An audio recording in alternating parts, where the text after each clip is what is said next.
सुपौल के बलुआ में एनडीए की जनसभा, पूर्व मुख्यमंत्री जीतन राम मांझी, स्वास्थ्य मंत्री मंगल पांडे हुए शामिल। भारत का डंका पूरे विश्व में बज रहा है। यह प्रधानमंत्री नरेंद्र मोदी के प्रयासों से संभव हुआ है। यह प्रयास तभी सफल हुआ जब आपने एनडीए के नेताओं को जिताकर दिल्ली भेजा। यह बातें सुपौल संसदीय सीट से जेडीयू प्रत्याशी दिलेश्वर कामैत के पक्ष में चुनावी सभा को संबोधित करते हुए बिहार के पूर्व मुख्यमंत्री जीतन राम मांझी ने कही। सुपौल के बलुआ बाजार में आयोजित चुनावी सभा में जदयू के प्रत्याशी दिलेश्वर कामैत के पक्ष में प्रचार करने आए जीतन राम मांझी ने कहा कि जितनी चिंता गरीबों की प्रधानमंत्री मोदी ने की है, आज तक किसी भी प्रधानमंत्री ने नहीं किया है। देश की अर्थव्यवस्था 5वें नंबर पर है। जल्द ही देश तीसरे नंबर की अर्थव्यवस्था पर पहुंचेगा जब आप एनडीए प्रत्याशी को जिताएंगे।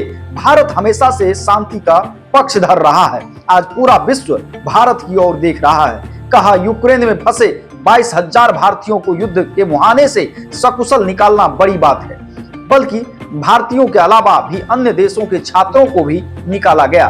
कार्यकुशलता का पूरा देश मोदी की जय जयकार कर रहे हैं। लोगों से बहकावे में नहीं आना है, फिर एक बार मोदी जी को पीएम बनाना है। सभा को बिहार के स्वास्थ्य मंत्री मंगल पांडे ने भी संबोधित किया। उन्होंने कहा कि बिहार के युवराज, जिन परिवार पर दर्जनों केस है, इनके परिवार के लोग बेल पर घूम रहे हैं। बिहार की जनता बखूबी जानती है। इनके नियत और नीति में खोट है। जनता को गुमराह नहीं कर सकते। लोगों ने इन्हें रिजेक्ट कर दिया है। सत्ता तो नहीं, इनका ठिकाना जेल है। 7 मई को लोगों से वोट करने की अपील करते हुए उन्होंने कहा, रिकॉर्ड संख्या में अपने उम्मीदवार को जिताना है। इसके लिए पहले मतदान फिर जलपान की बात कहते हुए सभी से मतदान करने की अपील की। सभा को मंत्री नीरज कुमार बबलू, जदयू प्रदेश अध्यक्ष उमेश कुशवाहा सहित अन्य लोगों ने भी संबोधित किया। सभा की अध्यक्षता सुशील कर्ण ने व मंच संचालन प्रभात मिश्रा ने किया। साथियों ने आपसे अनुरोध किया, हम भी अनुरोध करना चाहते हैं, उसी को दोहराना चाहते हैं कि अगर आप लोगों का ऐसा है कि दिलेश्वर कामैत जी को वोट मिलेगा, आपका आशीर्वाद मिलेगा, तो क्या मैं उनको विजय का माला पहना दूं?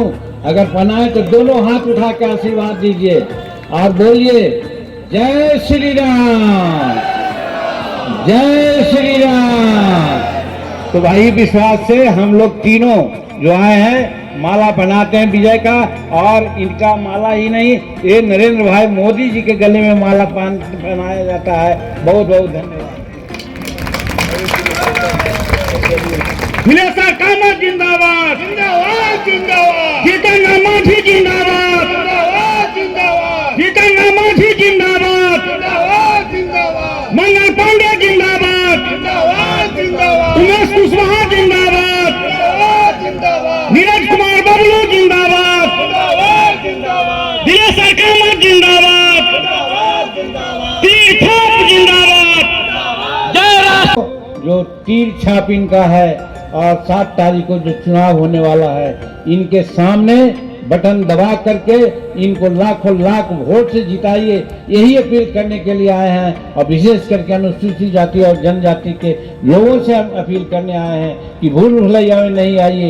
ये नरेंद्र मोदी जी सबके लिए हैं, सबका साथ है, सबका विश्वास है और सबका प्रयास लेकर के चल रहे हैं। इन्हीं चंद शब्दों के साथ आशा है। कहते हैं, हम बताना चाहते हैं कि संविधान का निर्माता डॉक्टर भीमराव अंबेडकर थे। डॉक्टर भीमराव अंबेडकर का नाम लोग लेते रहे हैं, लेकिन डॉक्टर भीमराव अंबेडकर के बारे में किया क्या? आज नरेंद्र मोदी जी ने जिन 5 स्थान पर, हिंदुस्तान के 5 स्थान पर कार्यकलाप रहा है अंबेडकर साहब का, उसको पंच तीर्थ के रूप में उन्होंने स्थापित किया है और वहाँ उसको दर्शनीय स्थान बना दिया है। ये अंबेडकर साहब के प्रति श्रद्धांजलि नरेंद्र भाई मोदी जी ने दिया है। और दूसरी बात, हम गए थे लंदन स्कूल ऑफ इकोनॉमिक्स में भाषण देने के लिए। वहाँ देखा था हम डॉक्टर अंबेडकर साहब की एक लाइब्रेरी, बड़ी लाइब्रेरी थी। उस समय मालूम था कि अंग्रेज इसको ये डेमोन्स्ट्रेट कर रहा है, अंग्रेज के कब्जे में है। 54 वर्ष 55 वर्ष राज हुआ कांग्रेसियों का, हम भी कांग्रेस में थे। हम लोग कहते थे, कोई सुनवाई नहीं हुई। और आज धन्यवाद देते हैं नरेंद्र भाई मोदी जी को कि वो लाइब्रेरी को भारत खरीद लिया है और वहां पर अंबेडकर संस्थान बना करके संसार के लिए छोड़ दिया है। जो दलित कह सकता है, अभिमान के साथ कह सकता है, घमंड के साथ कह सकता है कि हमारा अंबेडकर साहब का लंदन में भी स्मारक है। ये किसने किया? ये नरेंद्र भाई मोदी जी ने किया। इसलिए मैं कहना चाहता हूँ कि भूल भुलैया में मत पड़ो। बहुत लोग कहते हैं, ये भाजपा के लोग भाई शेड्यूल कास्ट के बारे में नहीं सोचते हैं। अगर ये नहीं सोचते तो अंबेडकर साहब के बारे में ये दोनों काम कैसे करते, ये मैं कहना चाहता हूँ। और तीसरी बात मैं ये कहना चाहता हूँ, ये लोग क्या करते हैं, जमुई के मीटिंग में इनके सामने, तेजस्वी के सामने हमारे चिराग पासवान जी के माँ का और बहन इत्यादि के नाम लेकर के गाली दिया। अगर आज मैं यहाँ कहता हूँ कि अगर तेजस्वी के माता पिता का नाम लेकर के भद्दी गाली देगा तो मैं उनका मोबाइल छीन लूंगा ये माइक को, नहीं गाली दे दूंगा। राजनीति में गाली का कोई स्थान नहीं है। लेकिन कैसा ये आदमी है जो कहते हैं युवराज बिहार का प्रधान मुख्यमंत्री बनना चाहते हैं, उनकी भरी सभा में वो बोल रहा था और ये सी शब्द नहीं उठाया। इसलिए हम दलितों को कहना चाहते हैं, आदिवासियों को कहना चाहते हैं, अररिया के और सुपौल के लोगों को, कि अगर आप में एक बुद्ध भी खून है दलितों का और आदिवासियों का, तो एक वोट भी एनडी यानी घमंडी गठबंधन के लोगों को नहीं पड़ना चाहिए। ये आह्वान करना चाहता हूँ आज इस धरती से, इस मैसर से। तो इसलिए हम कहना चाहते हैं कि हर दृष्टिकोण से हमारा देश, हमारा राज्य सुरक्षित है। राज्य में नीतीश जी का कहना क्या है? नीतीश जी के बारे में, सर मोदी जी हैं तब तक नौकरी मुश्किल है या मुमकिन नहीं है। कहाँ वो सोचते हैं, कहाँ दिमाग है उनका? किस रूप में ले जाना चाहते हैं भारत के लोगों को? भारत की जमहूरियत जड़ कर गई है, इसकी जड़ें गहरी हो गई है। ये बच्चा यहाँ का लोग समझता है। जब एक तरफ अभी हम कह रहे थे और हमारे लोग कह रहे थे कि कहाँ भारत की आर्थिक व्यवस्था 17वां 18वां में थी, आज 5वां में आर्थिक व्यवस्था हो गई है। और 2027 के पहले निश्चित रूप में ये मोदी की गारंटी है कि भारत की अर्थव्यवस्था तीसरी हो जाएगी। तीसरी होने का क्या मतलब है? मतलब है राज्य मेरा मजबूत होगा, पर कैपिटा इनकम ज्यादा होगा, फिर नौकरी की क्या आवश्यकता है, हम सब कमा खा लेंगे, उसी में खा लेंगे। ये मोदी जी की कल्पना है। और कहाँ वो बताते हैं कि नौकरी नहीं देंगे, नौकरी नहीं देंगे। अरे नौकरी तो आप दिया, ठीक ही कहा गया। नौकरी आप मंगनिया नहीं दिया, आप जमीन लेके नौकरी दिया, पैसा लेके नौकरी दिया, जिसके चलते आप जेल में भी गए और अनेकों केस मुकदमा भी आप पर है। वो काम नरेंद्र मोदी जी नहीं करेंगे। नरेंद्र मोदी जी पक्का चिकित्सक हैं, एकदम परमानेंट इलाज करेंगे। और वो इलाज है कि 2027 तक भारत संसार का तीसरी अर्थव्यवस्था बन करके ही रहेगी। और 2047 जब हम शताब्दी वर्ष मनाएंगे तो संसार का अव्वल राष्ट्र बन करके हिंदुस्तान रहेगा। ये सपना है नरेंद्र मोदी जी का। उस ओर हम लोगों को आगे बढ़ने की जरूरत है, ताकि यहाँ किसी के पास अनएम्प्लॉयमेंट और बेरोजगारी की स्थिति नहीं रहेगी। ये सपना है हमारे नरेंद्र भाई मोदी जी के पास। कह रहे थे कौन है उसका प्रधानमंत्री का चेहरा? ममता दीदी हैं कि अखिलेश जी हैं कि राहुल बाबा हैं कि केजरीवाल हैं? कौन है? मतलब कोई नहीं। इसका मतलब है कि अगर ठीक ही कहा, हम तो कहते हैं गलती तो भारत के लोग करेगा ही नहीं, लेकिन अभी कहा गया कि अगर गलती से उन लोगों को पड़ गया तो क्या करेगा? फिर चुनाव, फिर मध्यावधि चुनाव। हम समझते हैं वैसा होने की बात ही नहीं है। हिंदुस्तान की जनता इतना सजग है कि जनता जानती है कि किसके हाथ में भारत सुरक्षित है। इसलिए आपका निर्णय निश्चित एनडीए के पक्ष में होगा और नरेंद्र भाई मोदी के पक्ष में होगा, ऐसा मेरी समझदारी है। और क्यों ना होगा? अभी अभी बड़ी सी बात बोल रहे थे। हम कहना चाहते हैं, प्रधानमंत्री जी ने भी इस बात की चर्चा की है कि एक तरफ डॉक्टर मनमोहन सिंह जी के समय में बातें आई थी तो उन्होंने कहा था भारत के धन और भारत की धरती पर अगर सबसे पहला कब्जा है तो किसी पार्टिकुलर समाज के बारे में उन्होंने बात कही थी।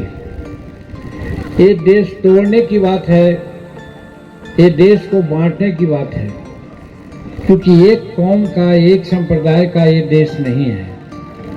ये देश अनेकों संप्रदाय का, अनेकों संस्कृति का, अनेक जातियों का, अनेकों समूह का है। इसीलिए हमारे यशस्वी प्रधानमंत्री जी ने अभी जो घोषणा पत्र जारी की है उसमें आपने देखा है कि अगर यहाँ की धरती का या धन का कोई भी अधिकारी है तो वह गरीब है। गरीब किसी भी जात का हो सकता है, किसी भी धर्म का हो सकता है, किसी भी संप्रदाय का हो सकता है। जो गरीब है वही यहाँ का धन का और ये सब का उपयोग करने का अधिकारी है। पहला हक मतलब उसी का है। ये हमारे प्रधानमंत्री का सोच है, ये हमारे एनडीए का सोच है। इससे हमारा हिंदुस्तान आगे बढ़ेगा, इसकी सार्वभौमिकता क्षुण्ण रहेगी। और नहीं तो अलग अलग करके अगर हम सोचेंगे तो जिस प्रकार से लोगों ने पाकिस्तान को बनाया और बांग्लादेश को बनाया, उसका दंश आज हम लोग झेल रहे हैं। फिर कोई दूसरा देश बांटने का काम करेंगे क्या? अगर ये लोग आ गए तो शायद यही करेंगे। इसलिए हम आगाह करना चाहते हैं, हम नहीं, प्रधानमंत्री जी आगाह करते हैं। उनकी बातों को हम कहना चाहते हैं कि हम हिंदुस्तान के लोग, भारत के लोग, हम आपस में लड़ेंगे। हम में बहुत तरह की विभिन्नताएं हैं, लेकिन जहां देशभक्ति का मामला आएगा वहां हिंदुस्तान, हर भारतीय एक है, एक रहेगा और एक तरह से काम करेगा। इस भावना को लेकर के हमको आगे बढ़ना है, तभी हम आगे बढ़ेंगे। और यही कारण है कि आपने देखा नौकरी देते हैं, फिर केस लड़ते हैं, बेल पे भी घूम रहे हैं, बाप बेटा परिवार के सब लोग। और ये बिहार की सेवा की बात करते हैं। जिंदगी भर लूटने का काम किया इन लोगों ने, बिहार को भ्रष्टाचार के गर्त में ढकेलने का काम किया इन लोगों ने, बेईमानी की इन लोगों ने बिहार के साथ, नाजायज किया इन लोगों ने बिहार के साथ। और आज वोट मांगने चले, शर्म नहीं लगता? ये बिहार के जो पूर्व उप मुख्यमंत्री हैं बहुत बात बोलते हैं। मैं कहता हूं कि बिहार की सभाओं में तेजस्वी बाबू जाके बताओ ना, पहले ये बताओ कि तुम कितने केसों पर बेल पर हो, ये बताओ बिहार की जनता को, और बताओ कि मैं इतने केस में बेल पर हूं।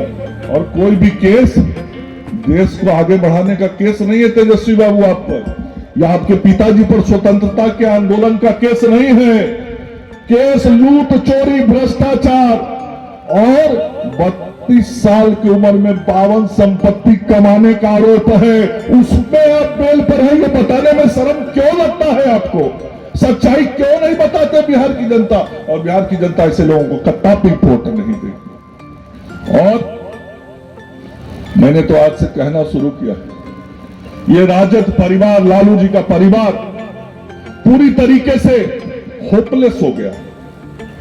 होपलेस माने समझते हैं ना, सारा आशा संभावना उनको खत्म दिखाई पड़ रहा है। कुछ समझ में नहीं आ रहा है कि 4 जून को होने वाला क्या है। वो मान लिए हैं, उनको मालूम है कि रिजल्ट 0 होने वाला है। और जब आदमी होपलेस हो जाता है, जब आदमी को लगता है कि अब कुछ होने वाला नहीं है मेरे भाग्य में, क्योंकि आशा पर ही तो दुनिया चलती है, अब उनके पास आशा भी नहीं बचा है, आशा निराशा में बदल चुकी है, तो हम अनर्गल बयानबाजी कर रहे हैं, झूठ सच दिन रात बोलते हैं। सवेरे परिवार का मीटिंग होता है, बाबूजी क्या बोलेंगे, माताजी क्या बोलेंगी, बेटा जी क्या बोलेंगे, बेटी जी क्या बोलेंगी, और उसके बाद चारों निकलते हैं, चार कोना झूठ सच बोलते चलते हैं। तो बिहार की जनता बुड़बक है क्या? बिहार की जनता बहुत समझदार है, आपके इन सारे चीजों को समझती है। और मैं समझता हूं कि ये बलुआ की जनता, ये तो संदेश देने वाली जनता है। यहाँ की जनता तो महान जनता है, यहाँ की जनता तो बिहार को दिशा देती है, संपूर्ण सुपौल को दिशा देती है, संपूर्ण कोसी को दिशा देती है। तो यहां से एक संदेश जाएगा, जिस संदेश में हम मिथिला के भी सब सीट को जीतेंगे और कोसी के भी सब सीट को जीतेंगे और सुपौल को जीतने करेंगे। तो आशीर्वाद दीजिएगा बिलेश्वर कामत जी को। आप सब लोग फिर से नरेंद्र मोदी जी को प्रधानमंत्री बनाने के लिए वोट दीजिएगा ना। नीतीश कुमार जी जीतना, आदरणीय जीता, समय विकास नहीं हुआ, नरेंद्र मोदी जी के समय विकास नहीं हुआ। उन लोगों को मैं कहना चाहता हूं कि जरा 2005 के पहले के बिहार को देख लो, और जो गांव के लोग हैं उनसे भी कहना चाहते हैं, यहां भी बहुत उम्रदराज बहुत लोग बैठे हुए हैं, मैं आपसे भी कहना चाहता हूं, जरा याद कीजिए बलुआ तो पहले से संपन्न रहा, लेकिन ये संपूर्ण सुपौल लोकसभा क्षेत्र, सुपौल जो ये सीमांचल का क्षेत्र था, ये कोसी का क्षेत्र था, इस संपूर्ण सुपौल को याद कीजिए तो गांव में 2005 के पहले कितने पक्के घर रहते थे और आज कितना पक्का घर है, जरा याद कीजिए 2005 के पहले कितने गांव में सड़क भी होती थी। मैं ईंट की सोलिंग की भी सड़क की बात कर रहा हूं, आज तो पक्के सड़क है। ईंट की सोलिंग की भी कितनी सड़क गांव में होती थी, आज गांव में कितना कालीकृत पक्का सड़क है। जरा देखिए 2005 के पहले गांव के अंदर पीने के पानी का, नली गली का कोई व्यवस्था था क्या? आज कितनी व्यवस्थाएं गांव के अंदर हैं। 2005 के पहले कितने घरों में बिजली का तार पहुंचा था, आज कोई घर बचा है क्या जहां बिजली का तार नहीं पहुंचा है? 2005 के पहले कितने घरों में पंखा चलता था, बिजली का बॉल जलता था, आज कितना जल रहा है वो देखिए। आज से 10 साल 15 साल पहले तक कितने घरों में मोटरसाइकिल होता था, कितने घरों में मोटरसाइकिल होता था, और आज शायद ही कोई घर होगा जिस घर में मोटरसाइकिल की सरकार बनेगी। ये चुनाव के दिन 7 तारीख को जो आपका मत, एक एक मत पड़ेगा, वो इस बात को तय करने वाला है। और मैं समझता हूं मेरे भाइयों बहनों कि ये जो सुपौल की महान जनता है, महान मतदाता भाई बहन हमारे, वो विकास के साथ ही चलना पसंद करेंगे। नरेंद्र मोदी और नीतीश कुमार के नेतृत्व में जो विकास की धारा इस राज्य में और देश में चल रही है, और उसके प्रतिनिधि के रूप में दिलेश्वर कामत जी यहां आप सब लोगों के बीच उपस्थित हैं, उनको आप अपना आशीर्वाद देकर उस धारा को आगे बढ़ाने का काम करेंगे, इस बात का मुझे विश्वास है। मित्रों 7 तारीख को जो मतदान होगा ये बहुत साफ है कि आपका एक एक वोट जो तीर छाप पर पड़ेगा दिलेश्वर कामत जी को, आप यहां तीर पर वोट देंगे और दिल्ली में वहां कमल फूल खिलेगा और नरेंद्र मोदी प्रधानमंत्री बनेंगे। आपका एक एक वोट से यह भी तय होने वाला है कि आप यदि एनडीए के प्रत्याशी को वोट देते हैं तो इस देश के प्रधानमंत्री के रूप में नरेंद्र मोदी ही बनेंगे, यह तय है। एनडीए का प्रत्याशी तय है प्रधानमंत्री पद का उम्मीदवार। एनडीए जीतता है, देश की जनता का आशीर्वाद मिलता है, तो इस देश के प्रधान सेवक के रूप में तीसरी बार नरेंद्र मोदी ही आएंगे। ये एनडीए के सभी दलों की तरफ से तय है। लेकिन गलती से यदि आपने एनडीए के अलावा किसी दूसरे दल को वोट कर दिया तो आप ही को नहीं मालूम है कि आपके वोट से अगला प्रधानमंत्री कौन बनेगा, और ना आपको मालूम होगा और ना उन दल के नेताओं को मालूम है कि यदि गलती से सपना में भी कहीं सरकार बन गई तो उनका प्रधानमंत्री कौन हो, आज तक तय नहीं है।